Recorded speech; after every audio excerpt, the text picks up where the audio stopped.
Ikenna stands in his doorway, palm flat against plaster. Cement dust sits grey across his knuckles. Under it, older, the black oil stain 11 years at Nnewi never fully lifted. The rooms behind him are swept, waiting. Headlights swing off the Nnewi road. The untrained black dog throws itself at the gate, barking like the world is ending. Ọ bụ nnukwu ụlọ ọhụrụ, he tests under his breath. It is a big new house. His children are climbing out of a Lagos taxi. And Ikenna, never afraid of a customer, a debt, a bad engine, cannot make his legs walk to the gate.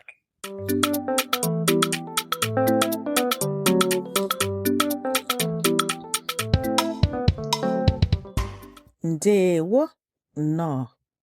I am Yvonne Mbanefo, heritage futurist and daughter of the soil. Welcome to Igbo Daily Drops, episode 115, week 23, day 5, Friday. Today, a house becomes real once someone else sees it. Stacked adjectives are inventory of what a man survived to earn. Ka anyị bido. Let us begin. The dog will not stop. Ikenna's hand finds the latch before his mind agrees. Anyị nwere obere nkịta dị ojii, he tells the dark, laughing. We have a small black dog, useless as a guard, perfect as a warning. In Nnewi, a finished compound announces itself before you see it. Nobody here builds a house facing the road by accident. Today, 3 sentences.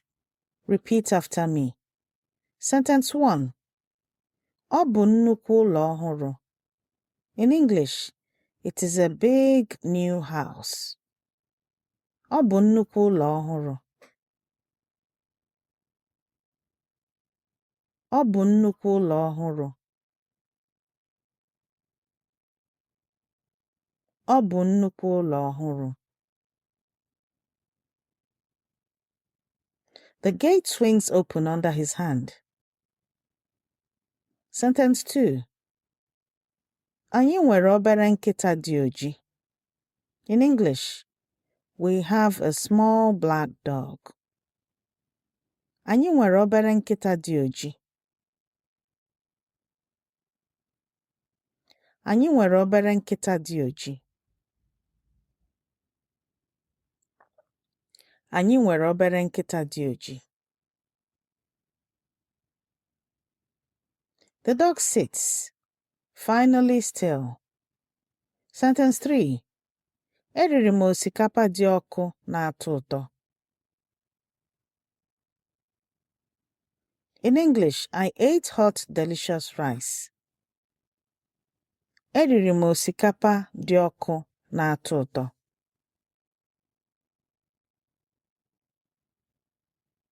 Eriri m osikapa dị ọkụ na-atọ ụtọ. Eriri m osikapa dị ọkụ na-atọ ụtọ.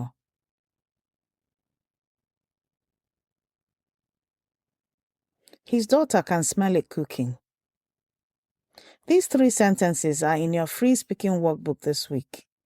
Download it at learnigbonow.com. If you're driving right now, just listen. The workbook will be waiting. The taxi doors open at once. 3 children spill out, the last filming for their mother in Lagos. Ikenna doesn't move.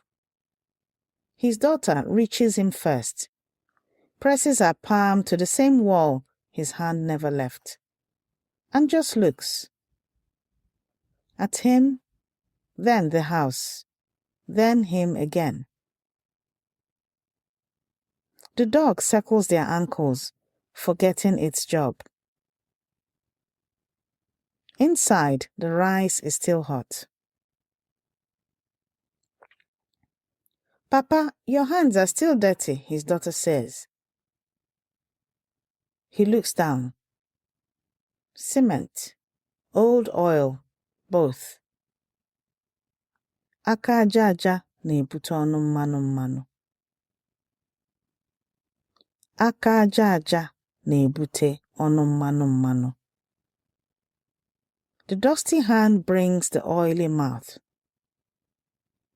11 years of dust, a feast.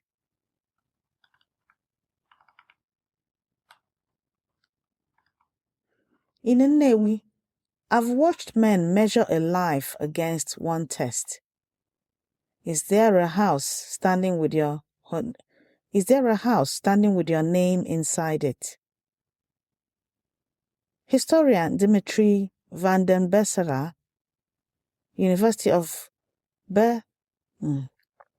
Dmitri van den Bersselaar, University of Liverpool, Journal of African History, 2005, confirms it. A house at home was the mandatory mark of adulthood. Wealth without one earned no respect. The Akan of Ghana proved worth the same way, in cocoa farms. A house isn't shelter. It's a receipt in brick. If you want to practice these sentences with other families, with your children, the Igbo village-speaking gym is about to open. Before this day ends, say, ọ bụ nnukwu ụlọ ọhụrụ aloud as you look at whatever you built this year. Not practice, declaration. Your dusty hands were always headed for the feast. Every sentence you learn is a drop, and every drop feeds Okosimiri Mutibo, the ocean of Igbo knowledge. Grab your free speaking workbook at learnibonow.com. This has been your Igbo Daily Drop. Abụ m nwanne gị nwanyị Yvonne Choma Mbanefo. I am your sister Yvonne Choma Mbanefo. Ka ọrụ aka gị na-amịpụta ihe ga-eju gị afọ.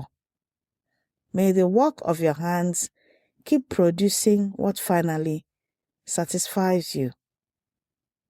Ka anyị hụ echi. Until we meet again tomorrow.